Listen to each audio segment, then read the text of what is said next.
Whoa, buddy. Put that thing back in its holster. We haven't gone anywhere. I don't understand.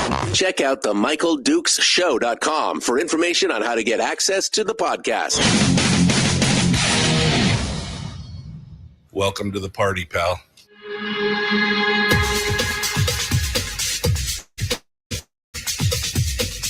The Michael Dukes Show. The greed and the entitlement is astounding to me.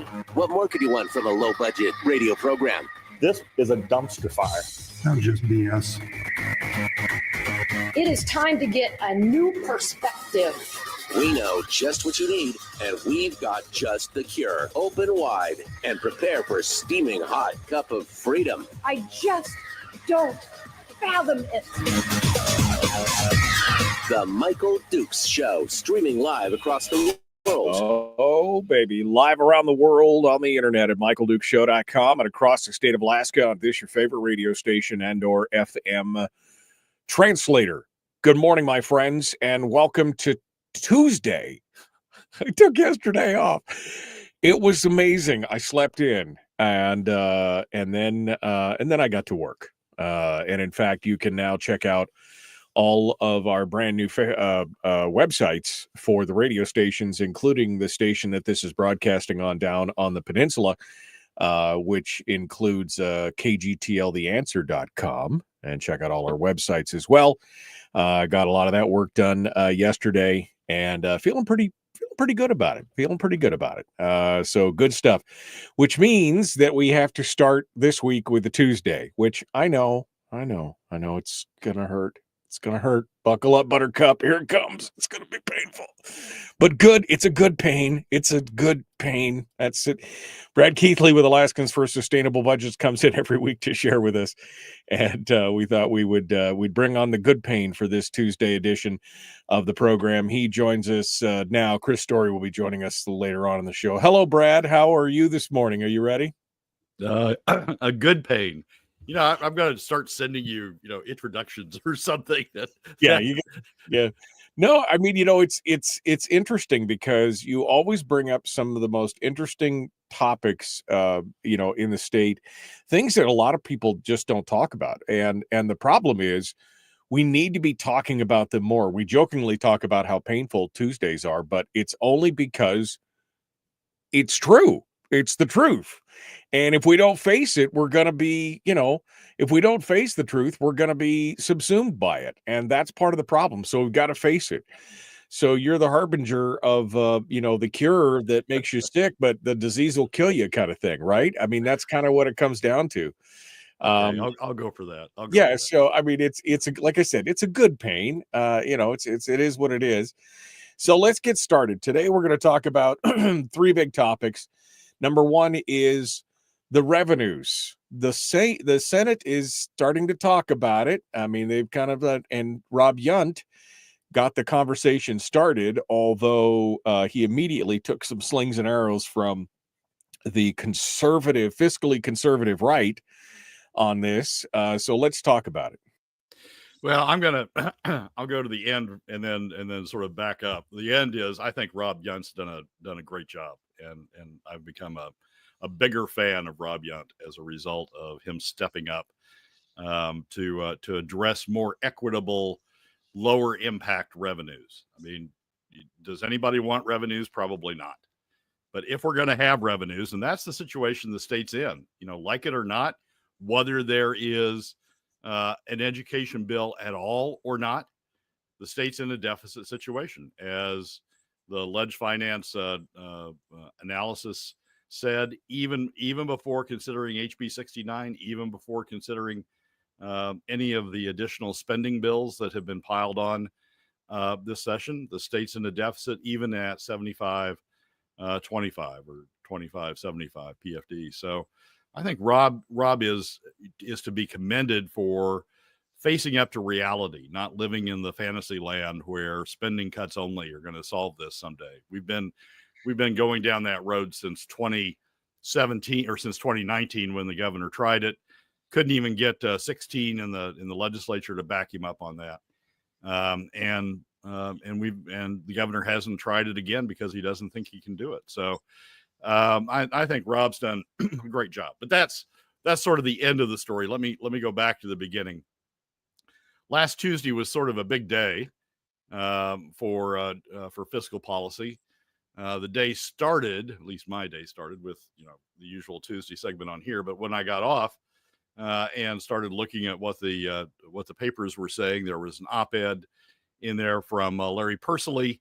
The headline was "Alaskans need to decide what's more important: adequate school funding or a big PFD." And I took that as sort of the beginning of the drive, or maybe the middle of the drive, to wipe out the PFD as a way of paying for increased school funding.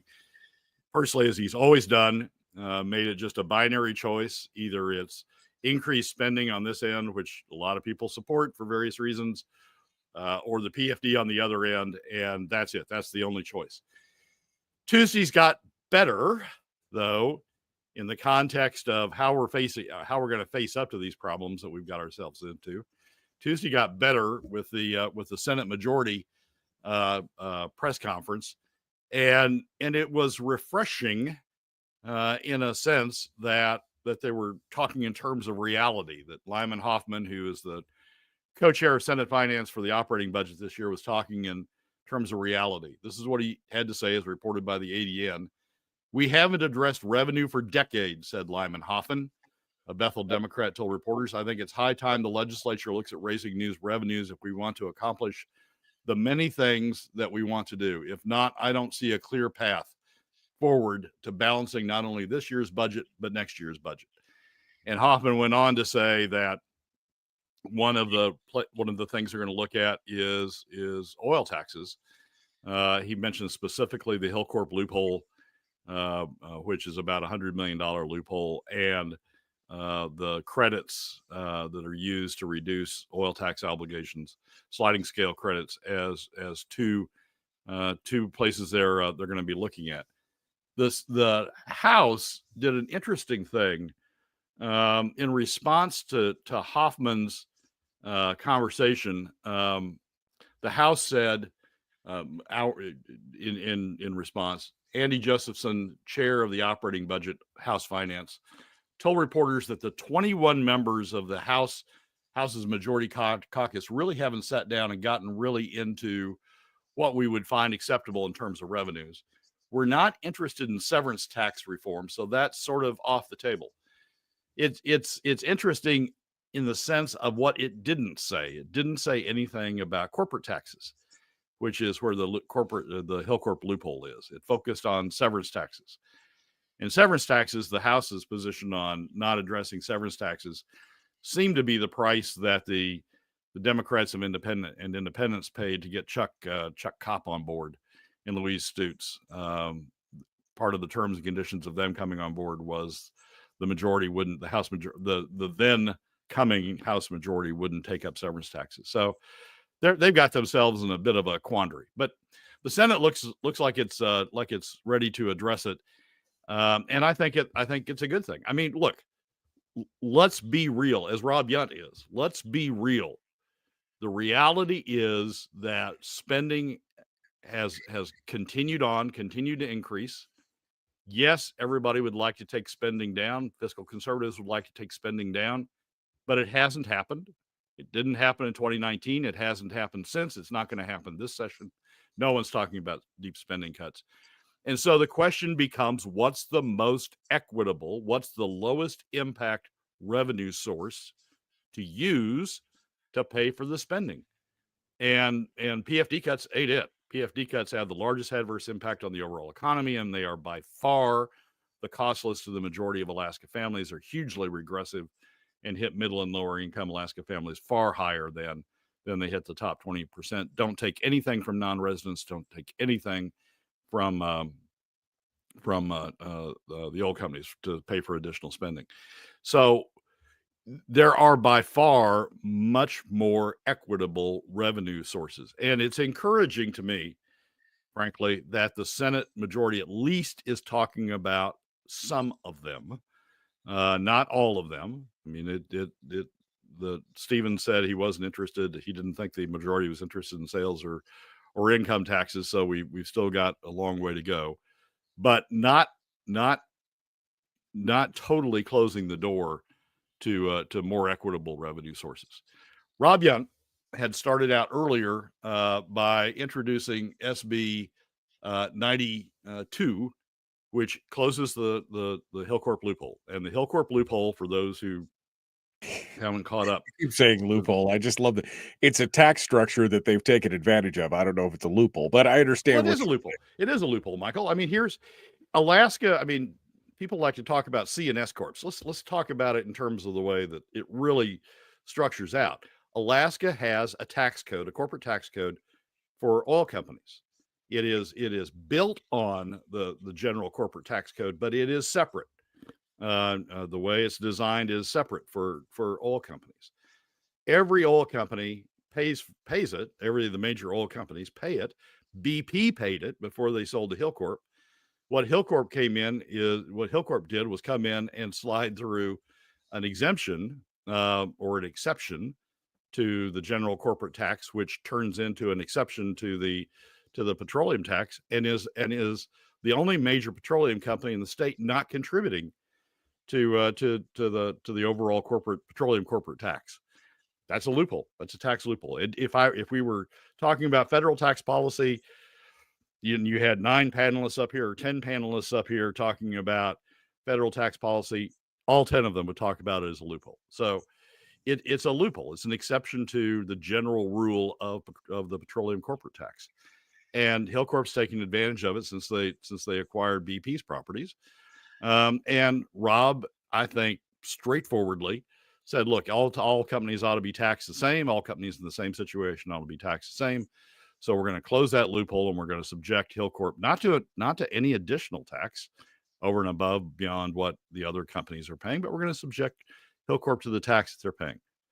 The challenge, I mean, and I think Rob's to be commended for doing that. The challenge of it is, according to the fiscal note that came out over the weekend, it raises $126 million. This is against a budget deficit of $1.5 billion. It raises $126 million in FY27, $121 million in FY28, $118 million in FY29, and it starts going down from that, sort of following what some anticipate would be Hillcorp's decline curve, Hillcorp's production decline curve. So it doesn't close by any stretch of the imagination. It doesn't close the deficits that we're facing, but it is a piece of what's needed to close those deficits equitably. So I think Rob's to be commended for that. Yeah, and I know immediately he faced a lot of, there was some hostility. There was an article in Must Read that immediately called him out for it. Was he really a conservative? Was he really not? And I found the tone of the article to be a little ridiculous, because we need to talk about it. And I agree with the equitability thing as far as that goes, and especially on a severance tax on a finite resource, it should all be the same. I'm not arguing that. I just I had to chuckle because they just took advantage of a structure that was already in place, and now somebody's talking about closing it. That's what happens when you discover a caveat in the law that you can take advantage of. Eventually, somebody will say, "Hey, that's not right." And they'll try to fix it. Now, whether it'll go anywhere, I don't know. We are going to have Rob Yundt on the program this week to discuss this further, and we'll see where it goes from there. Brad, final thoughts on this. Go ahead. Well, I object to people saying that Rob's not fiscally conservative because he's proposed a tax. Look, we've got taxes. That's what PFD cuts are. They are a diversion of income. If Randy wants to quibble over words, they are a diversion of income away from middle and lower income, largely from middle and lower income Alaska families. We have taxes. Once you're at that point, and we have deficits, huge deficits. Once you're at that point, the question is no longer if there's revenues. The question is, what's the most equitable, lowest impact revenues you can have, lowest impact on the overall economy? And certainly closing the Hillcorp loophole is a piece of that. Brad Keithley, Alaskans for Sustainable Budgets, the weekly top 3. We continue here on to number 2 in just a moment.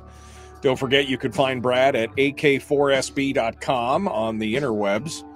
Of course, he's most active on Facebook and Twitter, where you can find him at alaskansforsustainablebudgets.com, or X, I guess. Is it still tweeting or is it zeeting? What are you doing now with X? I don't even know.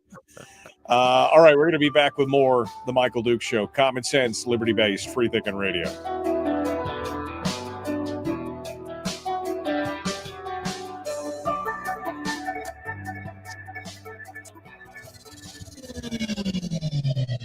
Now you're cooking with gas. The Michael Dukes Show. Okay, Brad Keithley, Alaskans for Sustainable Budgets, the weekly top 3. Sorry, I lost my button there for a second.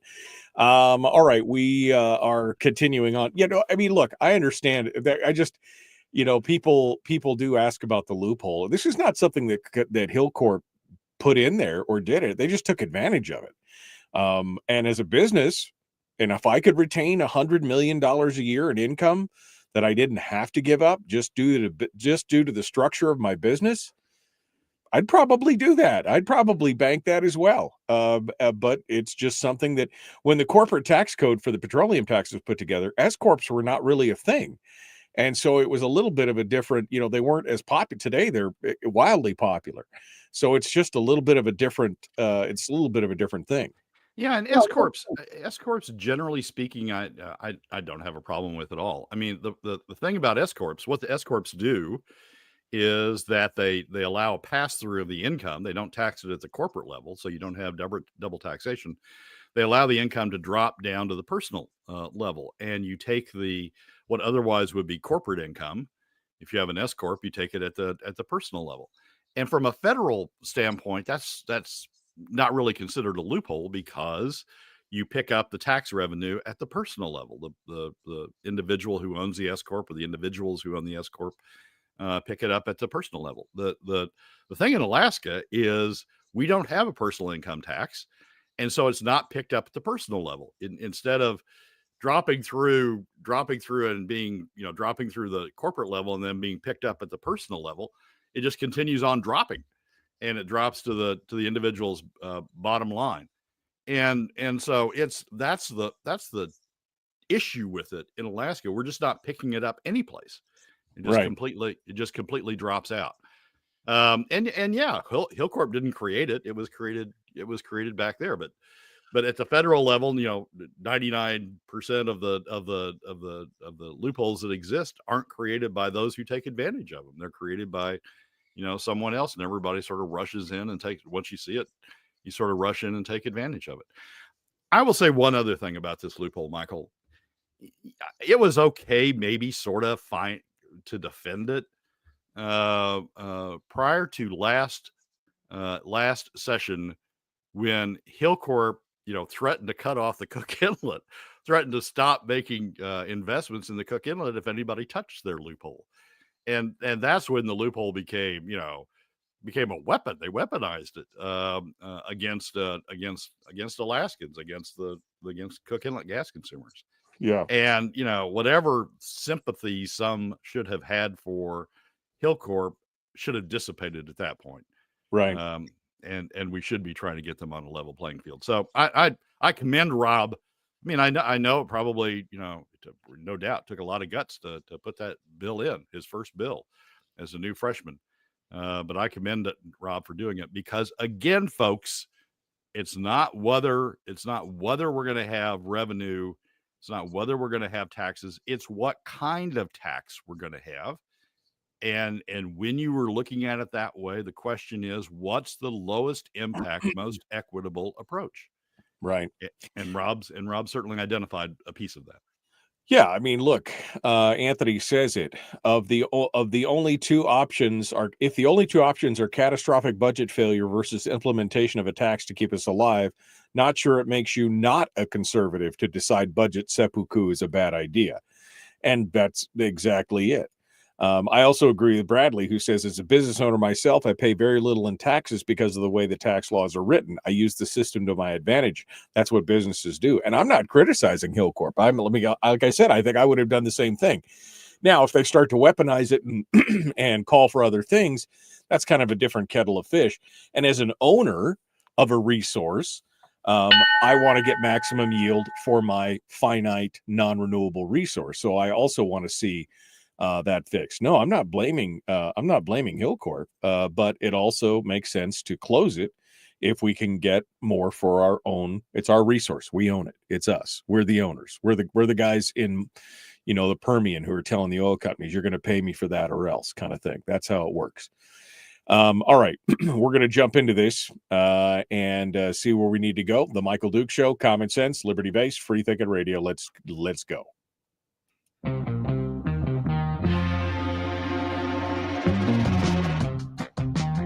The Michael Duke Show. Seriously humorous with a pinch of intellect.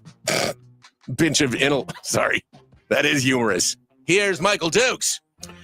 Brad Keithley, Alaskans for Sustainable Budgets, our guest, the weekly top 3. Number 2, this was a little shocking when I read this yesterday. Looking at what's going on, and it's the story of Peter Pan. No, not the guy who flits around in tights. Peter Pan Seafoods and the permanent fund, and it is an example of what is going on and what is wrong with the permanent fund and why we got problems, and this is a prime example of it. Hit me with this, Brad. So this is the story. If readers or if listeners haven't seen it, you can find it on the Anchorage Daily News and probably other websites. I think it's also on the Beacon. The headline is how a risky state, at least in the news, the headline is how a risky state investment in seafood cost Alaskans millions and left a fishing town in crisis. And it's discussing one of the investments that got made during the period that the Permanent Fund Board set aside a portion of its investments, a portion of the 70 billion, 60 billion, 90 billion, take your pick on any given day, set aside a portion of its capital for investment in state projects, the in-state program. And they set aside $200 million in total. Of that, $29 million got invested in this company, Peter Pan Seafoods, that went belly up. And so the entire $29 million that the state invested in it, the permanent fund invested in it, seems to be non-recoupable. And seems to be lost. And it's a great story. Nat partnered with ProPublica and developed a really great story with respect to this whole episode and who was involved. And it sort of reads like a spy thriller or something in terms of the way they put it together. But the bottom line is the Permanent Fund Board had this program that was ill-conceived at the time. You and I talked about it at the time, complained about it at the time, outlined the threats we thought it presented at the time, and lo and behold, it had some of those, and it's come back and come back to haunt the Permanent Fund Board. And the $200 million investment program set aside for state investments has been closed down. Got closed down before this, but it's been closed down, and so this is sort of a narrow story in terms of what's going on. But it reflects badly on the permanent fund. But here's the deal: it pales in comparison to some of the other stuff that's going on. And I'm going to come back to a discussion that we had in a previous segment that I think we need to come back to often. Keep in mind, Peter Pan's 29 million. Okay. The permanent fund publishes a lot of information about itself. And I think that's good. It gets high marks from me, at least, in terms of transparency. One of the things it publishes was how much in management fees it pays. The permanent fund is a highly managed, highly active fund in the nomenclature that these sorts of funds have. Highly active in the sense that it's managed very actively by the permanent fund board staff that decides on investments and makes investments, particularly in the private equity market. That's compared to a passive fund that just puts all of its money or a lot of its money in S&P 500 indices, and lets the people who are running the indices make the investment decisions and rides on the benefit of the indices. Frankly, that's how I invest my money. I invest my money in indices. But the permanent fund does very little of that. They like to be active, and they like to get in there and actively manage their opportunities. The problem with that, or the challenge with that, is it costs a hell of a lot to do that. Keep in mind, Peter Pan is $29 million. Keep in mind the big story and the big scandal here about Peter Pan is $29 million. For the rolling 12-month period ending in the most recent permanent fund publication, permanent fund financials publications, which is at the end of fiscal quarter 2025, at the end of calendar year 2024. For that 12-month period, the permanent fund board has paid $880 million. $880 million in management fees. Keep in mind, Peter Pan's $29 million, right? Permanent fund board has paid on an annual basis, $880 million in terms of management fees. Now, the way that you evaluate management fees is as a percent of the assets being managed. And so that $880 million, you calculate what the impact is by looking at it as a percent of the assets managed. And when you look at it on that basis, as of the end of the second quarter, that's a percent, more than a percent, 1.06% of the assets. The cost of managing those assets is 1.06% of those assets. Norway, which is, when you look at the Norwegian fund, that in the sovereign wealth industry is sort of the gold standard. That's the one you look to. That's the one you sort of compare yourself to. Norway pays less than half that in terms of their management fees. Now, in raw dollars, they're paying more, but that's because the Norwegian fund is a hell of a lot bigger. As a percent of assets, Norway is paying 0.4%, a little over 0.4%. Not 4%, 0.04. There we go, 4 mils. 0.04% of its 0.4. There we go. 0.4%, half a percent. As its fees. Less than half what the Alaska Permanent Fund Board is paying. If we were paying at the Norwegian rate, we would be paying, instead of the $880 million, we'd be paying around $400 million or around $450 million, somewhere in that range of management fees. So when you look at Peter Pan and you look at this $29 million scandal, and then you look at the annual, but then you look at the annual management fees that the permanent fund is incurring, I mean, that's where the real scandal is. Instead of it, we're paying double what Norway is. And so we're paying 440 million on an annualized basis. We're paying 440 million more on an annual basis. So 29 million is a one-time investment. $440 million more on an annual basis than the gold standard, the Norwegian fund would suggest we should be paying. Interestingly enough, the permanent fund board, the president of the permanent fund board, chairman of the permanent fund board, Jason Bruni, and the president of the permanent fund, executive director of the permanent fund, whatever the title is, came before the legislature, came before Senate Finance last week to talk about the permanent fund.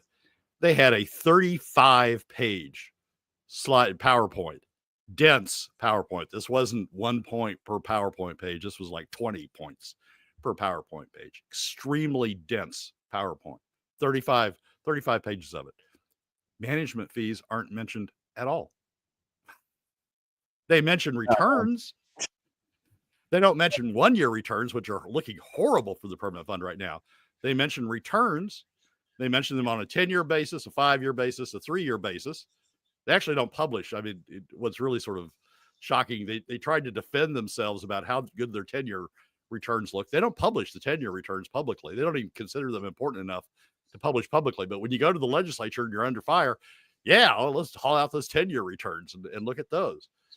But they didn't publish the 1-year returns, which they do make. They didn't use the 1-year returns in the legislative presentation, which they do make public. But they didn't discuss the 35 pages of dense PowerPoint don't discuss management fees at all. So to me, the $29 million, listen again, $29 million, one time, $29 million. The Peter Pan episode is enlightening. It is troublesome, but it's just the tip of the iceberg.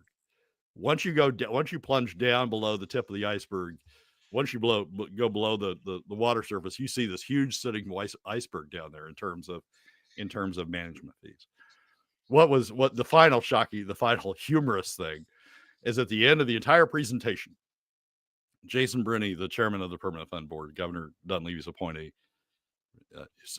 self-admitted not an investment expert, Jason sits up there and says, "Oh, and we're a low-cost managed fund." No, nothing in the slide deck supports that. None of the numbers support that. He just wanted to say it. And he said it, but it's wrong. It's not a low-cost managed fund. Right. It is one of the highest cost managed. It is likely one of the highest cost managed funds in the world. Right. And so when we're looking at Peter Pan, that's just the tip of the iceberg. Yeah, I mean, again, $29 million. I mean, to you and me, that's real money. But if you're talking about in terms of $880 million, that's a drop in the bucket. And even the $200 million fund for Alaska investment, when you're looking at nearly $1 billion every year just in management fees, that seems like a drop in the bucket as well. I mean, things, and I went through this slide deck, and like you said, it's very dense. But you could see already that they're prepping everybody for that conversion of the earnings reserve into the corpus of the fund as well. So it's like it's the double whammy. It's the proverbial double whammy on all those things. Yeah, it's they're definitely it's like the slide deck's interesting because I have watched the presentation. I've been through the slide deck. Slide deck's interesting. It's sort of curving around. It's got all these numbers, and so you think it's really a fulsome presentation, right? But it's sort of curving around the trouble spots. It's not addressing the trouble spots. It's just sort of, so when you're showing returns, you show your 10, 5, and 3-year returns as opposed to including your 1-year return. And so you sort of curve around. Don't show your 1-year returns. You don't show the management fees at all. There's one slide in there on Norway, and it talks about how Norway is more a passively managed fund than an actively managed fund. And it talks about, the advantages of being an actively managed fund. But it doesn't talk at all about the management fees that Norway incurs versus the management fees as a percent of assets under management. Doesn't talk at all about that. It's misleading by omission. It's misleading by not including. I mean, the permanent fund board thinks it's important enough, or past permanent fund boards have thought it's important enough to publish the management fee information, right? To make that transparent, except when you go to the legislature and then you don't want to talk about it. So yes, Peter Pan, let's talk about that. Let's talk about that, for maybe an hour. Then let's spend the other 23 hours of the day talking about the management fees and other things that are going on. Well, and the difference between a passive fund and a actively managed fund, I mean, the permanent fund is still underperforming the major indexes maybe we should turn it back to a passive fund and just peg it to the indexes at this point. If it's getting a better return that way, why are we spending we'd be $1 billion ahead almost if we just pegged it to the other funds instead of doing all this other nonsense. I mean, I don't know what's happened there, but it's not helping. You guys are not being helpful in this regard. Final thoughts, Brad. Well, the last 3 years, even as an actively managed fund, it's underperformed relative to the permanent fund's own passive income benchmark, which one could argue whether that's really a passive income benchmark, but it's underperformed even relative to the passive income benchmark. Essentially, the permanent fund is admitting, through looking at those benchmarks, admitting the fund would have made more money, set aside the management fees, the fund would have made more money by just investing it in the indices as opposed to actively managing it. And then you add on the fees that come from active management, and it really becomes a mess. So there is much more there. If Nat wants to continue writing, or others want to continue writing, I've done it a couple of times in the landmine, the Friday column in the landmine. But if others want to really dig in and see what's going on with the permanent fund, there's a lot more there than the $29 million in Peter Pan.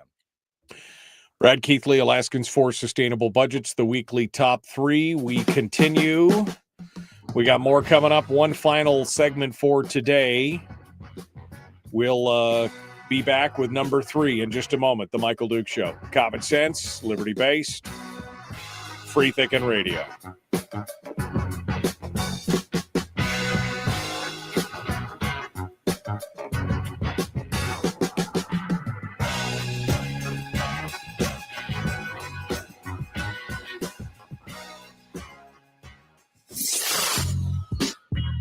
What is that?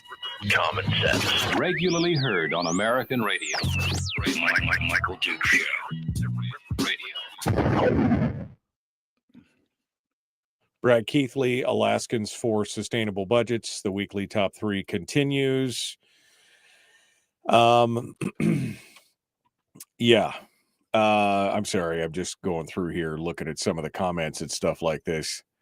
Brian says, because Donna mentioned that the permanent fund underperforms the major indexes. And Donna, time to have a career talk with the fund management team. I mean, again, why are we actively managing it if they're doing worse than a passively managed fund? I mean, that just seems like that makes no sense. And this is one of those things where you get a bunch of experts or people who are, this is the Ellie Rubenstein, I want to play in the pool with all the big kids and do my thing. And that's really where we kind of went sideways with this whole deal. We should just be, we should be leaving it, and we should be the envy of the world. But instead, here we are, where it's going down. I mean, will they drop active management? I doubt it. Should they? Based on the numbers that we're seeing right now, probably, Brad.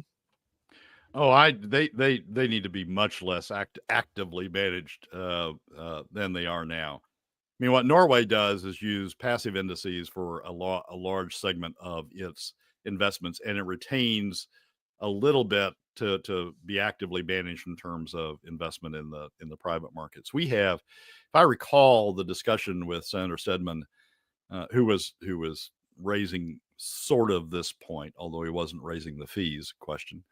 If I recall the discussion between the permanent fund board rep and Senator Stedman, we have something like 40% of our fund actively managed. And what active management really is you're looking for the home run, right? You're investing in a lot of little things.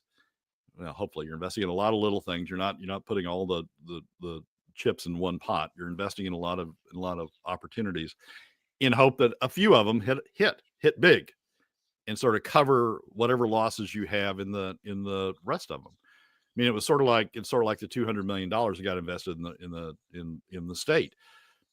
Peter Pan's a bust, but maybe some of the other of them did fairly well. And if you hit a huge one, then maybe you have pretty solid returns. And that's what you're doing with active management.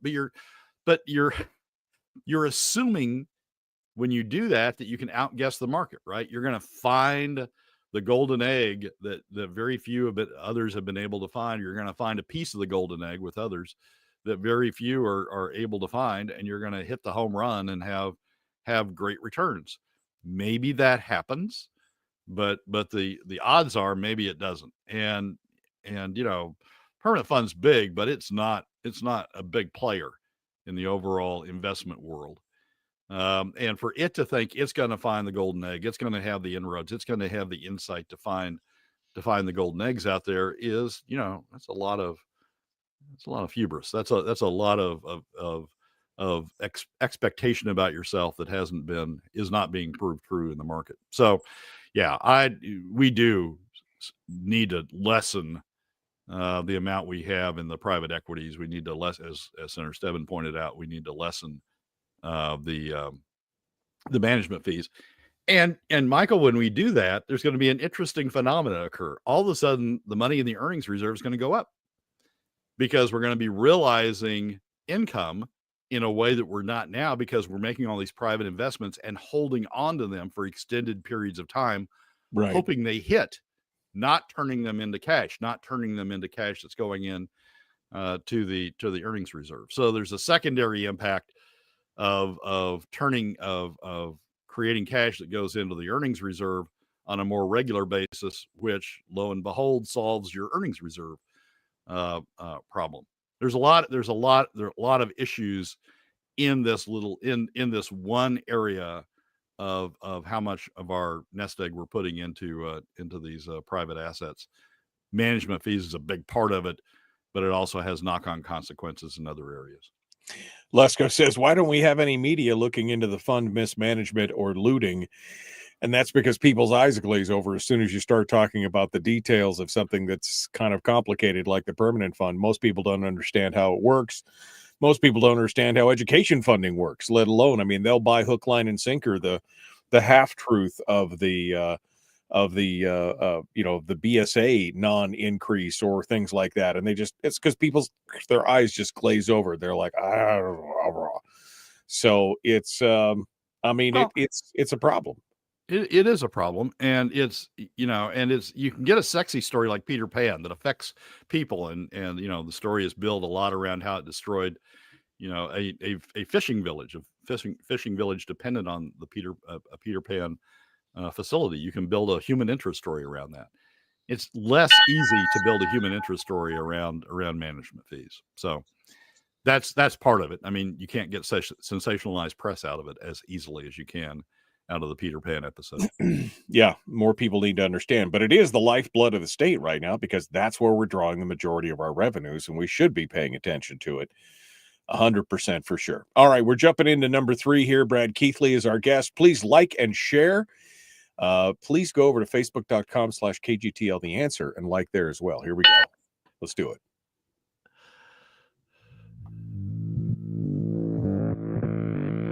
Public enema number 1. Oh, wait, sorry. Public enemy number 1, which makes more sense. On the other hand, he's a little bit of a pain in the Michael Duke Show. All right, we're continuing now. Brad Keithley, Alaskans for Sustainable Budgets. The weekly top 3. On to the third pain point for this week. And that is number 3, which is, the AGC board must have had their fingers crossed behind their back when they said, yeah, that's what we mean. We really mean it this time. Which means that we just give us one more year. That's all we need. We'll get it. They had their fingers crossed, Brad. So last year in the legislature, there was a lot of focus on how much we were spending for the AKLNG project, the Alaska Gas Line project. Senator Bishop was heading the capital budget. I believe he was heading the capital budget, the co-chair for capital budget on Senate Finance, and focused on that, and was contemplating at the time cutting off additional funding for the project, because the project just hadn't brought anything home. A couple of presentations went south for the AK LNG leadership before the various finance committees, and it was looking pretty bleak.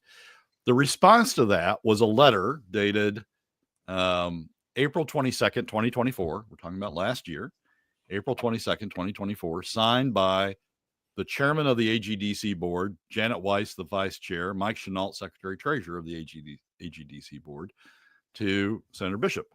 And the key sentence of this letter says, if AGDC, this is last April 24, if AGDC fails to secure funding for the entire project or for the initial pipeline phase of the project by that date, fails to secure funding for the entire project or for the initial phase of the project by that date, we, the board, have instructed AGDC staff to initiate the work required to shut down and either sell Alaska LNG project assets or put them into storage if there is insufficient value realized for the state of Alaska from a sale. April 24, if AGDC fails to secure funding for the entire project or for the initial phase of the project by that date, the date being the end of the year, then we've instructed so we've reached the end of the year. Have we secured funding for the entire project or for the initial phase of the project? The answer is no, we haven't. We have instructed AGDC staff to initiate the work.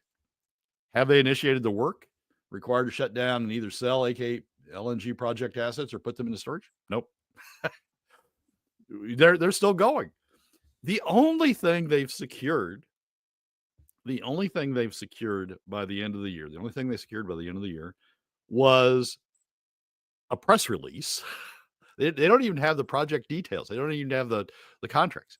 A press release with a small capitalized, fairly inexperienced operator, Glenfarne.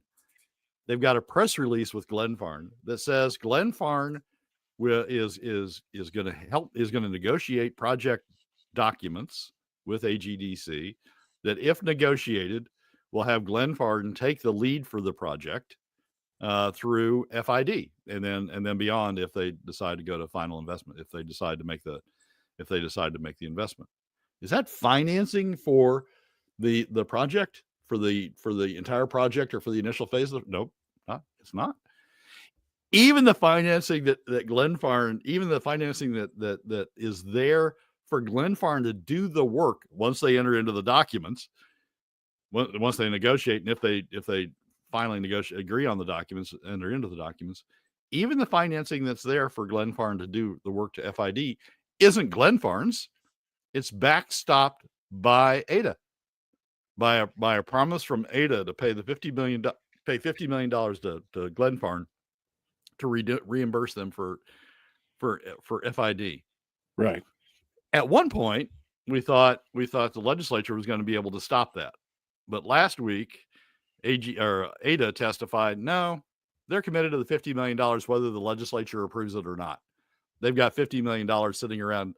ADA testified they got $50 million sitting around in their bank accounts that they can use for this project, whether the legislature approves it or not. It'd be nice if the legislature approved it, because that'd give ADA $50 million more dollars. They wouldn't have to spend $50 million out of their existing pot. It'd be nice if the legislature did, but no, they don't have to. The legislature doesn't have to approve it. ADA is gonna go forward with it anyway.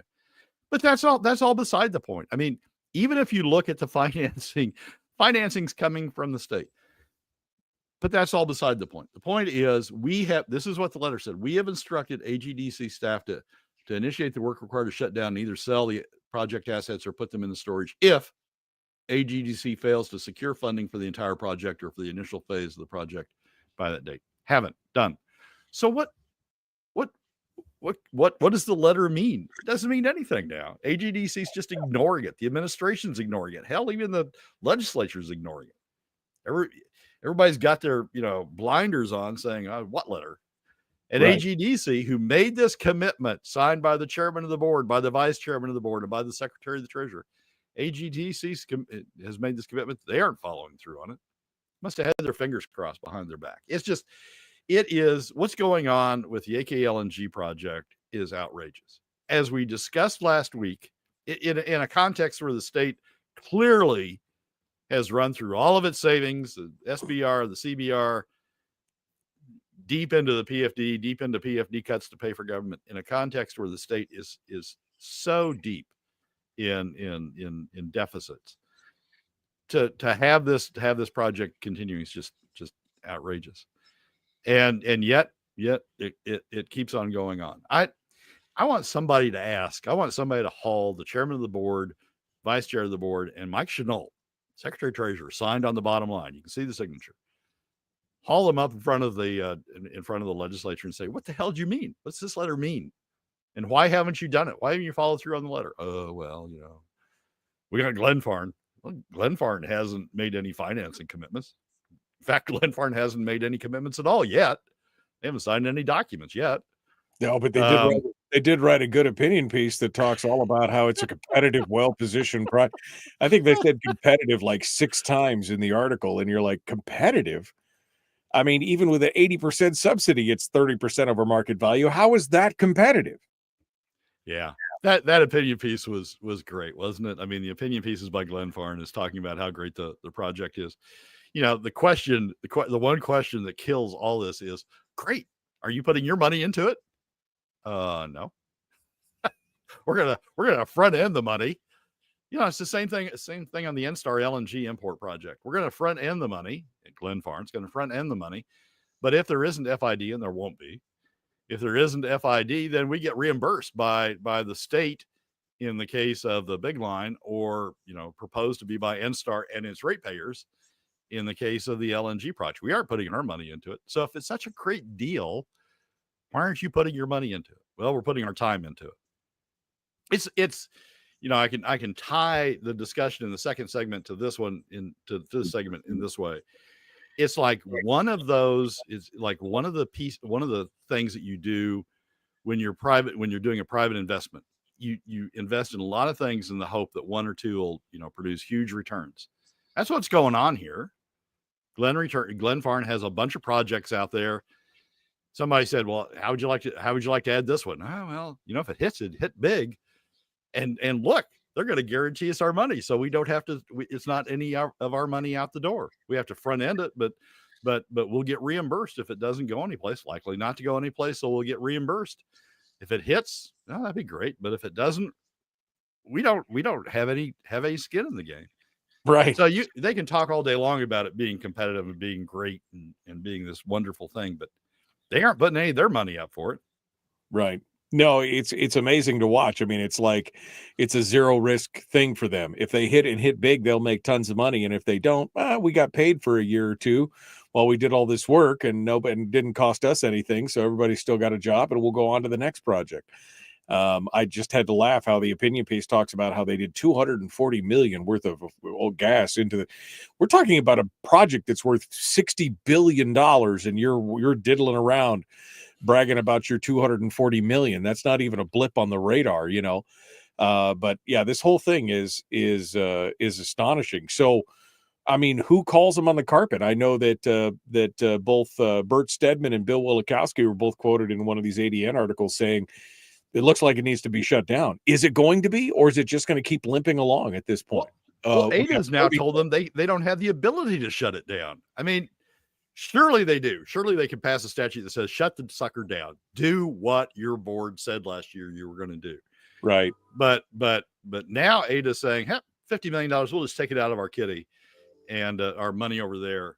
It'd be great if you wanted to reimburse us for it. Yeah.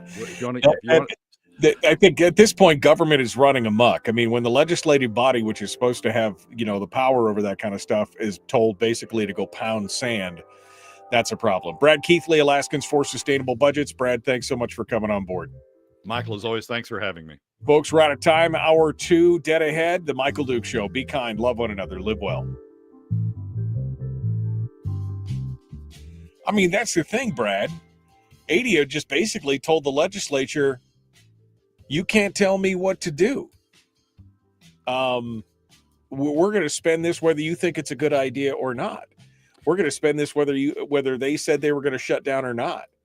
And I mean, that the lunatics are literally running the asylum at that point.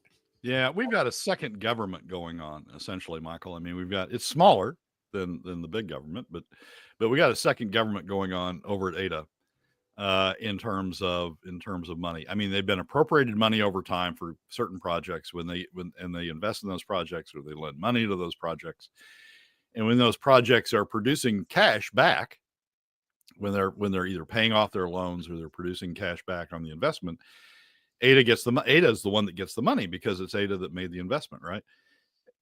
The contemplation, I think, was that ADA would then dividend the money, dividend the earnings that they're making off of state money back to the government, and reduce the amount that we need for the general fund. But that's not how it's not how it's operated in practice. ADA's just kept a whole bunch of the money. It's dividended some back to government, sort of to keep government off its back. Oh, look, here's a shiny new toy. We just dividended you $25 million or something. Don't pay attention to the other $500 million we got stored in the back room over here.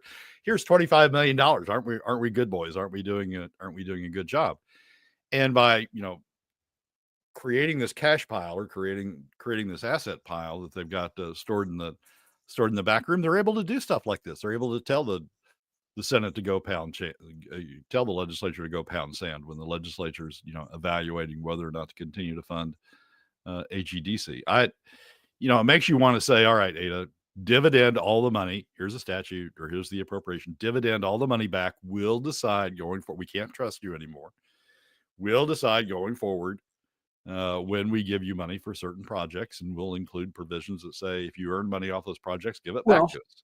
And isn't board authority, I mean, AGDC, isn't their board authority in part through the legislature? I mean, shouldn't they be able to say, you said you were going to shut down, so shut down? I mean, shouldn't, especially with these salaries of $400,000 a year for some of the top executives. I mean, it's just, it's nutty that's what's going on. And yet they're just like, no, we're just going to keep going on. Yeah, you can't trust the AGDC board anymore. I mean, they send you a letter that says, we hear you, Senator Bishop, we're going to shut it down if we don't meet these criteria by the end of the year. Get to the end of the year, haven't met the criteria. What letter? Who sent that letter? What letter? I mean, it's just so the board has no credibility anymore. The AGDC board has no credibility anymore. They didn't follow through on what they said they were going to do. The ADA board essentially is telling the legislature, up yours. We got our own money that we've stashed over here. We're going to do whatever the hell we want to, and up yours. And the legislature's just sort of sitting there going, taking all this, and letting the AGDC board walk back from its letter, and letting ADA, keep the cash pile over there instead of transferring it back into the general fund. I mean, it'd be a one-time thing, but if you want to solve a $500 million revenue shortfall, dividend the $500 million that $500+ million that ADA's got sitting in its back room, dividend that back into the general fund. We've talked about that for years. They should go through and they should sweep every account out there in state government back into the pot, and then have a conversation about reapportioning it back out, because there's millions, probably billions of dollars in the various pots of money around the state that have just been squirreled away for years. Whether it's PCE or the ADA or any other fund, there's hundreds of millions of dollars out there. Yep. And but we just keep letting him go. We keep letting ADA go ahead and be its own government out there, deciding what to invest in. And Michael, it's just sort of shocking. I mean, we get a letter from board members. We get a letter from the chairman of the board, from the vice chairman of the board, signed by the secretary treasurer. We get a letter that says this. Okay, fine. We got it. We'll give you one more year. Get it done or wrap it up. And then you get to the end of the year, there's not even any discussion of wrapping it up. It's give us $50 million more. Yeah. So we can keep on going. It's just, I mean, fool me once, yada, yada, fool me the 17th time, we got a problem. And that's kind of where we are right now. Final thoughts on everything from this week, Brad, last 90 seconds here or so.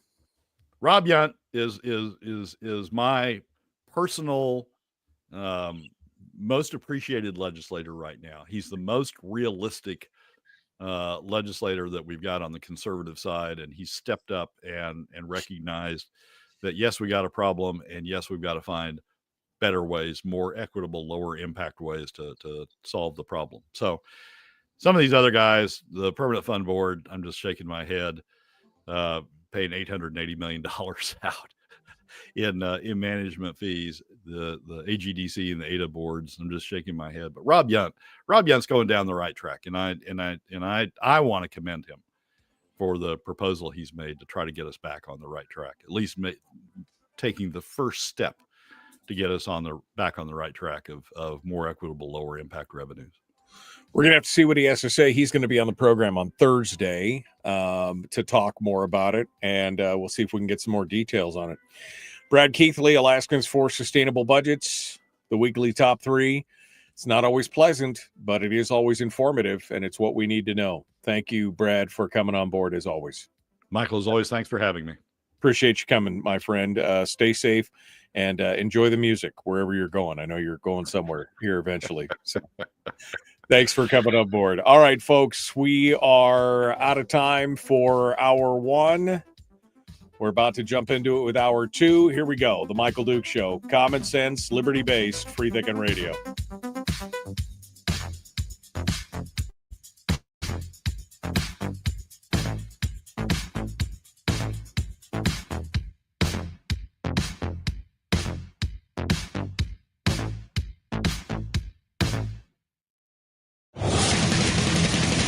Whoa, buddy. Put that thing back in its holster. We haven't gone anywhere. I don't understand. Check out the MichaelDukesShow.com for information on how to get access to the podcast. Welcome to the party, pal.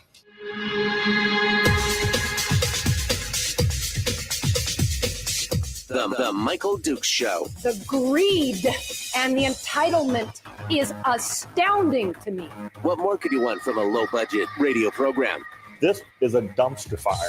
That was just BS. It is time to get a new perspective. We know just what you need, and we've got just the cure. Open wide and prepare for a steaming hot cup of freedom. I just don't fathom it. The Michael Dukes Show, streaming live across the world. Live around the world on the internet at michaeldukeshow.com and across the state of Alaska on this, your favorite radio station and or FM translator. Hello, my friends. Welcome to the program, and thanks for coming in for this beautiful Tuesday edition of the show. It's the beginning of the week for me, which has been kind of fun.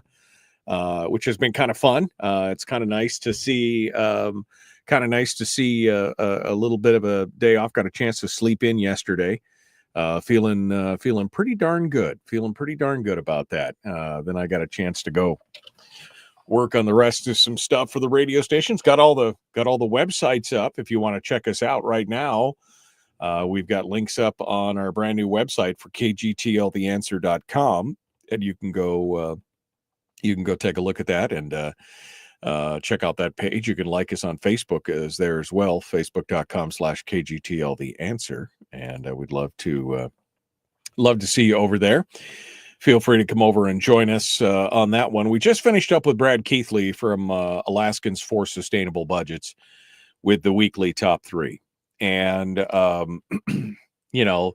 he said something during the commercial break here at the top of the hour that I think is kind of it's prescient. It's kind of relative and related to what we were just talking about with the third of the weekly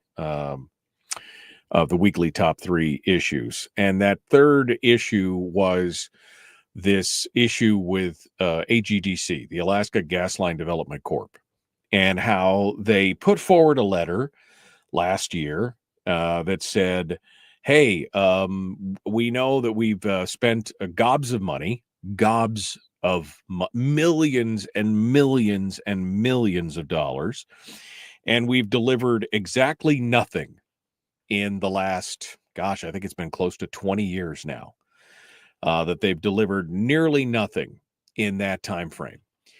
And so they had said, all right, well, give us to the end of the fiscal year. And if we haven't delivered a full realized project or financing for a full realized project or something else, then we'll shut her down. We'll mothball whatever we've got. We'll do that.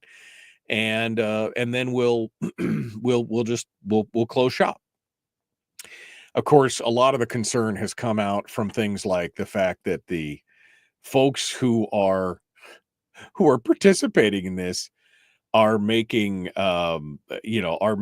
just gobs of money. The salary from the president of AGDC, he's Frank Richards. His salary in 2023 was about $390 million. And that's just the salary. It doesn't include compensation, health benefits. He's making over $400,000 a year as the head of this agency that has delivered nothing. It's essentially just a money-eating machine at this point. And they said, well, okay, we'll shut her down. We'll shut her down. And of course, after the first of the year, things got real, or near the end of the year, things got real quiet. You didn't hear about the Alaska gas line development. You didn't hear.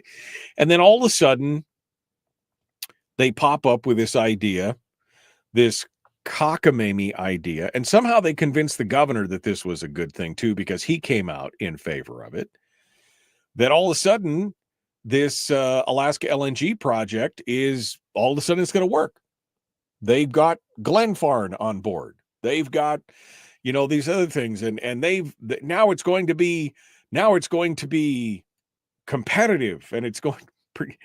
I mean, again, you keep using that word. I don't think it means what you think it means.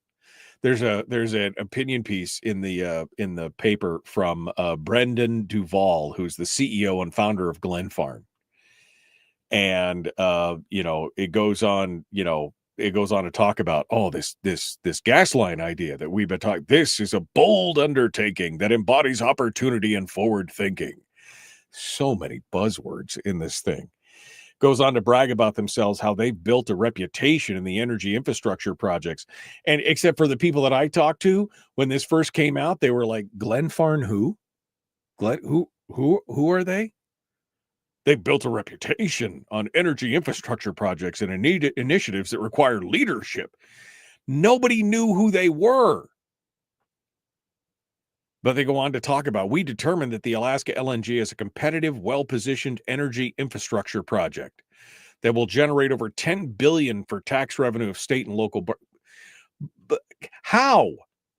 Again, Wood Mackenzie, the Wood Mackenzie report, and Wood Mackenzie is a known name in the industry. I mean, they're like one of the gold standards, right? And even their findings, which again included an 80% subsidy from the state. 80%. And again, they keep talking about this $44 billion.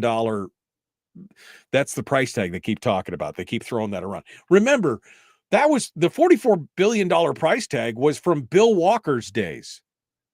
2016, 2015, 2016, 2017, nearly 10 years ago.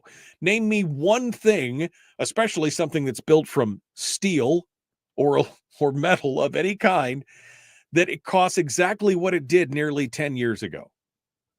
They keep throwing this $44 billion price tag around it. It's not even, but again, the Wood Mackenzie said 80% subsidy, that it would deliver gas at about 30% more than what the current market value is. How is that competitive? This is PR. This is BS PR, but it's PR. This is not reality. Then you go back over to back to AGDC and them saying, well, we'll shut it down. We'll shut it down. It'll be fine. And all of a sudden they're like, nope, but we've decided we're just gonna run quiet. And now they have ADIA on the hook. ADIA, the Alaska Economic Development Industrial Development Authority, which is kind of like a banking clearinghouse for a lot of projects in Alaska that can loan money and do other things. And Brad said it. This is what I mean. This is a long way about to say what Brad said during the commercial break, which was we literally at this point have two governments inside the state of Alaska. ADIA is deciding, well, we're just going to give them that $50 million no matter what. If the legislature gives it back to us, then so be it. Great. If it doesn't, then we'll be out $50 million out of our little kitty of our petty cash account, apparently. And it'll be fine. When the legislature is like, whoa, wait a second. We're the ones that tell you what you know. We're going to do what we're going to do. Even Governor Dunleavy said in a press conference that he believes that there's a real opportunity for a gas line, but he said the legislature is within its bounds to consider not funding it next year if it cannot lock down the funding. So he's hedging his bets. He's in favor of it, but he's hedging his bets. Again, going back to the 600 or to the 389,000 in salaries alone for the president of the court. I don't even know how many people are in AGDC, but it's a handful, and they have a tremendous number of salaries.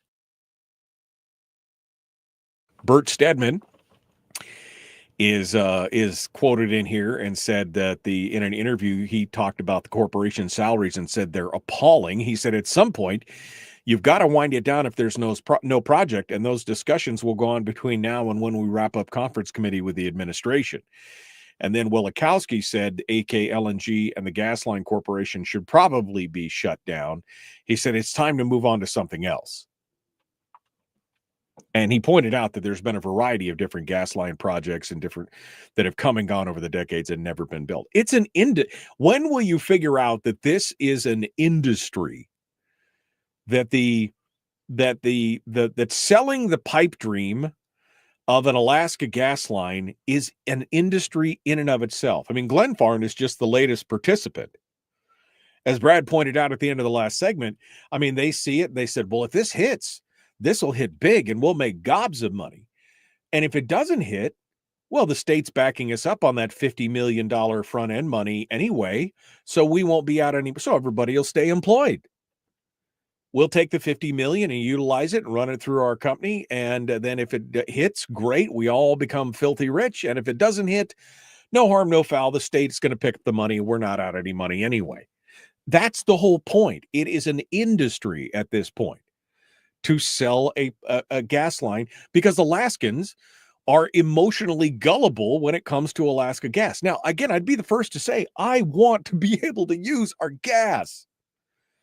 I want to be able to go, yes, that's Alaska gas keeping my house warm. Yes, that's Alaska gas providing generation and power for my house and my radio stations. And I want to say it's all, yes, that's all me. That's all Alaska gas. I'm proud of it. But it has to make financial sense for that to happen. And if I have to pay 30, 40, 80, 100% more than I would for gas that would be imported for somewhere else, that makes no fiscal sense whatsoever, just for the pride of beating my chest and saying that I'm burning Alaska gas. Now, it's not to say we shouldn't pursue other options. We've talked about, again, getting a Jones Act exemption.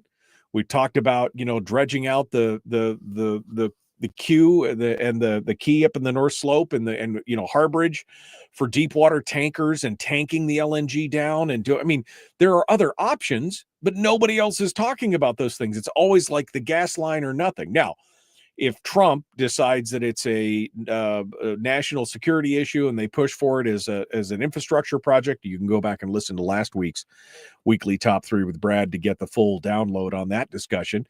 Then maybe something like that can work. But the bottom line is somebody's still got to pay for it. Somebody has still got to pay for it.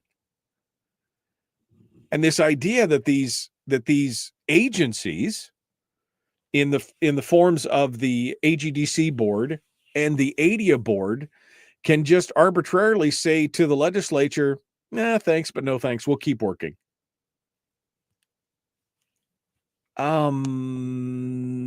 What? That's not how government is supposed to work. And because ADIA has a slush fund that they've squirreled money away into, where they've taken and paid out some dividends, but then they've banked the rest to go back into their bank, and now they can just decide who to spend it on and when without any kind of legislative oversight or anything else. I think not, Jose. I think that is probably a bad idea. So yeah, maybe it's time to just sweep all the monies out of these accounts and then have all these agencies come back and justify why they need these monies back in those accounts to do operations or do whatever. But the fact that ADIA is like, boy, it'd sure be nice if you'd give us that $50 million, but we're going to give it to AGDC regardless, even though AGC is supposed to be shut down. Who is running the show? Who is running this whole clown show? Obviously, the legislature is not in charge if the agency is just telling them, oh, it'd be nice if you gave us some money, but we don't care. We're going to do it anyway. And if we are facing this $500 million deficit at the minimum, upwards of $1.5 billion, but a $500 million deficit anyway, maybe we should just sweep those monies out of that account and get started right now. Maybe that's what we should be doing right now on this. All right, we got one segment ahead, and then Chris Story is going to come in to share with us our weekly uplift and life coaching lesson. The Michael Duke Show, common sense, liberty-based, free-thinking radio. Don't forget to come out and join us on Facebook if you'd like, facebook.com/Michael Duke Show /live. And we will continue right after this.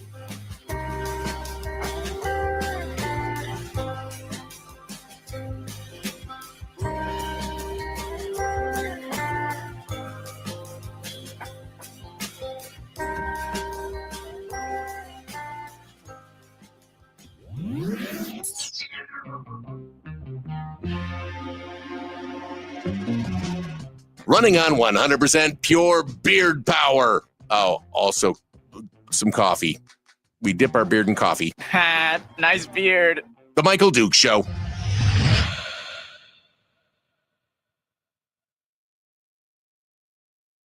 All right, let me go backwards here from the latest comment onward. Tracer said the people in boroughs which survived the aftermath of the Good Friday oil spill aren't jazzed about the thought of tankers. Well, don't worry. If one of these tankers spills, it'll just probably explode. So no big deal. Look, gas tankers have been coming around for a long time. You can't let the one issue stop you from moving forward on that. Yes, pipelines are cheaper. Pipelines are safer. Pipelines are more reliable. But are we going to be able to get them in? That's the question. Jennifer said, I talked to Nick Begich about the Jones Act exemption yesterday, and he said he's working on it, but there are a lot of lobbyists against him in D.C., which 100-year-old act that was built on American protectionism for the American maritime construction industry, and yet we don't build, not a single U.S. built or flagged LNG tanker in the world. Naresh says, go to the State of Alaska website and look for grants under the different departments and see the money that they are sitting on. There's hundreds of millions of dollars, I'm sure, in the various accounts here. I'm scrolling backwards here.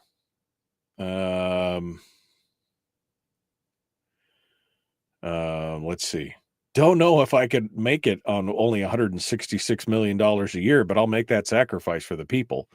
Who's getting $166 million? I don't know. Just,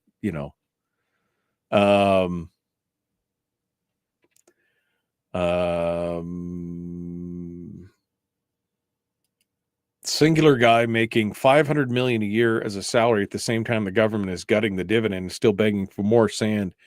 It's 500,000. It's not 500 million, but I mean, still, it's 400,000 and change because it's 389 salary plus his benefits and everything else. But again, still $400,000, and they're just asking for more.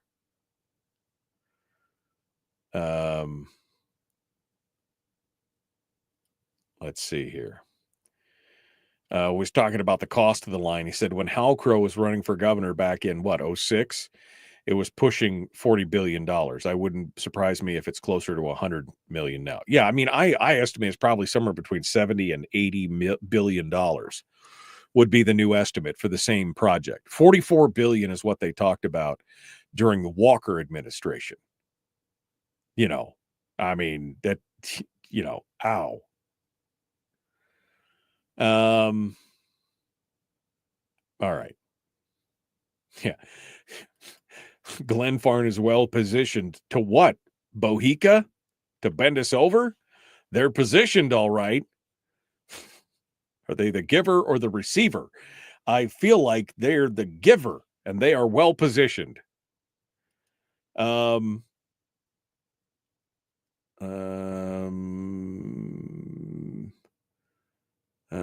scrolling down here.